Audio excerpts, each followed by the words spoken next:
L'histoire de la climatologie est riche et fascinante, marquée par des figures audacieuses et des découvertes révolutionnaires. Les pionniers de cette discipline ont contribué à notre compréhension des systèmes climatiques, des effets des gaz à effet de serre et du rôle indispensable de l'atmosphère sur notre planète. Cet article explore les grandes étapes de la climatologie, ses précurseurs, ses figures emblématiques et les avancées scientifiques qui ont façonné notre approche contemporaine des questions climatiques. Au début du XIXe siècle, la climatologie n'était encore qu'une ébauche. Les chercheurs observaient et cataloguaient les conditions météorologiques, mais il manquait d'outils pour comprendre les mécanismes sous-jacents. L'une des figures fondatrices de la climatologie est Svante Arrhenius. En 1896, il proposa une théorie sur l'effet de serre, arguant que les variations de concentration de dioxyde de carbone dans l'atmosphère peuvent influencer le climat terrestre.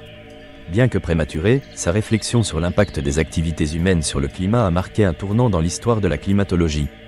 Parallèlement, John Tyndall réalisait des expériences révélant l'importance des gaz à effet de serre. En 1859, il démontra que certaines molécules, comme le dioxyde de carbone et la vapeur d'eau, absorbent la chaleur, maintenant ainsi la température de la planète. Ces travaux établirent un lien entre la composition de l'atmosphère et les conditions climatiques. Cette vision préfigurait les enjeux liés au changement climatique, bien avant que ces préoccupations ne deviennent mondiales.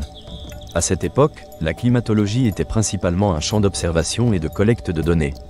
Les instruments météorologiques, tels que les thermomètres et baromètres, permettaient d'améliorer la compréhension des systèmes atmosphériques. Cependant, c'est au début du XXe siècle que le véritable bond en avant fut réalisé avec l'apparition des modèles climatiques, permettant de simuler et de prédire les comportements atmosphériques. La création du National Center for Atmospheric Research, abrégé en NCAR, aux États-Unis en 1960, a été décisive. Cela a donné un coup d'accélérateur à la modélisation numérique des climats. Les chercheurs y développèrent des simulations pour analyser des phénomènes climatiques sur de longues échelles de temps.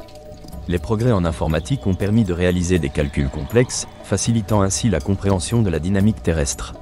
Les modèles climatiques ont mis en lumière des préoccupations majeures, comme le réchauffement climatique. Dans les années 1970, les climatologues commencèrent à sonner l'alarme.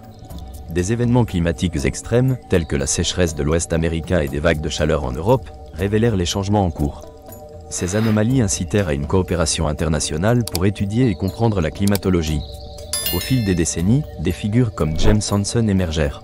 Connu pour ses travaux sur le réchauffement climatique, il témoigna devant le Congrès américain en 1988, alertant sur l'urgence d'agir face aux risques climatiques. L'importance de ces recherches a conduit à des changements dans les politiques environnementales et a encouragé de nombreux pays à développer leurs recherches sur le climat. Parallèlement, les années 1990 ont vu une prise de conscience globale. L'Organisation des Nations Unies établit le groupe d'experts intergouvernemental sur l'évolution du climat, abrégé en GIEC, chargé de fournir des évaluations scientifiques sur les enjeux climatiques. Ce groupe s'est imposé comme un phare pour les décideurs politiques, les informant des évolutions climatiques et de leurs conséquences. Les rapports publiés par le GIEC ne représentent pas seulement une somme de données, mais un appel à l'action, aux engagements politiques et aux adaptations nécessaires pour chaque pays. L'aspect sociopolitique a également pris une ampleur considérable dans l'histoire de la climatologie. Le mouvement environnemental des années 1960 et 1970 a sensibilisé la population à l'impact des activités humaines sur l'environnement, entraînant des manifestations pour la protection de la planète. Ces courants sociaux ont influencé la recherche en climatologie, poussant les scientifiques à se pencher sur les aspects économiques, éthiques et sociologiques des changements climatiques. Aujourd'hui, la climatologie est un secteur interdisciplinaire. Les climatologues travaillent avec des physiciens, météorologues, économistes, sociologues et urbanistes. Ce mélange de compétences est vital pour comprendre l'ensemble des enjeux auxquels la société est confrontée face aux crises climatiques actuelles. Les pionniers de la climatologie ont été des précurseurs. Leur vision, souvent contestée, a ouvert la voie à des débats sur l'urgence climatique. La compréhension des dynamiques climatiques est plus que jamais essentielle. Avec la crise climatique, les leçons du passé doivent guider nos actions actuelles et futures.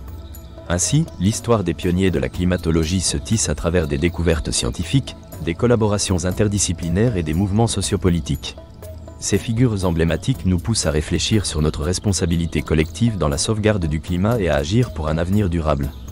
En conclusion, l'histoire fascinante des pionniers de la climatologie est une aventure humaine et scientifique, mêlant découvertes et défis. Réfléchir sur cette histoire, c'est aussi prendre conscience de notre présent. Les défis d'aujourd'hui s'inscrivent dans la continuité de ces premières réflexions. Les études climatiques dépassent la simple accumulation de données. Elles interrogent notre coexistence avec la planète. Se souvenir des leçons des pionniers est vital pour construire un monde meilleur.